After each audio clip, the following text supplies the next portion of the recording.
Hi YouTube family, welcome back to the channel. I know I haven't updated it in like a year, maybe 2 years, um, but I got sick. And so I stepped away from it and was concentrating on my health. But after 2 years and some tests, it looks like I'm chronically ill. So another change that happened was that Levi got diagnosed with being on the spectrum, and he also has a sensory disorder.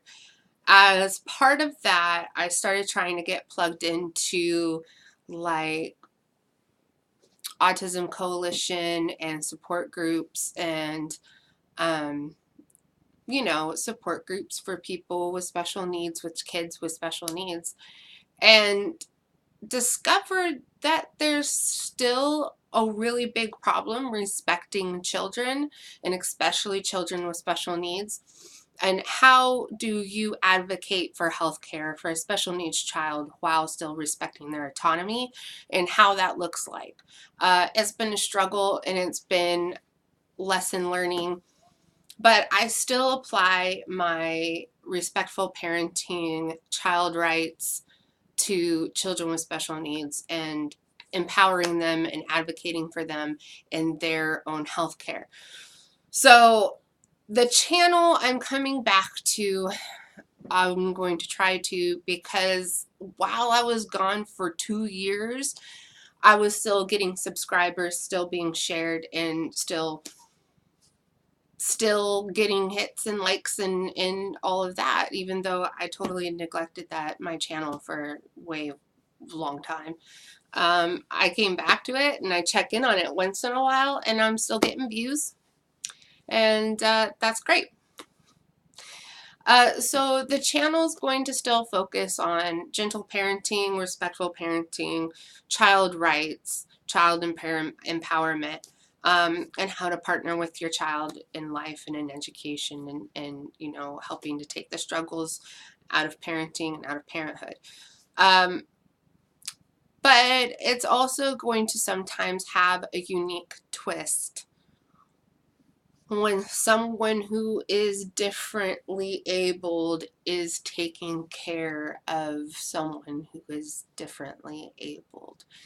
And I want to have a nice catchy title and a nice catchy phrase for it that describes like twice exceptional families, or I'm not sure. But I don't want that to set me apart too much from everything else, because one of the issues that I am facing is it always seems like special needs moms are setting them apart from general population, because they somehow have it harder than you. And every parent has their struggle, whether it's a neurotypical child or a neurodivergent child. Almost 50% of the population is neurodivergent in some way. I'm not going to check those numbers. I don't have a source. I'm just throwing it out there that with everybody who has ADHD, ODD, autism spectrum disorder, Asperger's, Down syndrome, general developmental delays, that there's about half of the population is going to be some sort of neurodivergent. I'm having a hard time that people cannot accept children and special needs children where they're at without a label. Without a label, without a diagnosis, without whatever. You are not validated until you have a label. And I just want people to be accepted where they're at, whatever struggle that they're going through. If you're a neurotypical parent with neurotypical kids, but you're having a struggle, by all means, I can help you with that. You're not less than a parent just because you're not a special needs parent, or I'm not going to dismiss you. So I just want to get back to fighting for child rights, being a child advocate, and working with parents to find peaceful ways in handling their kids. and hopefully ushering in a whole new future because I'm egotistical like that. So I don't know.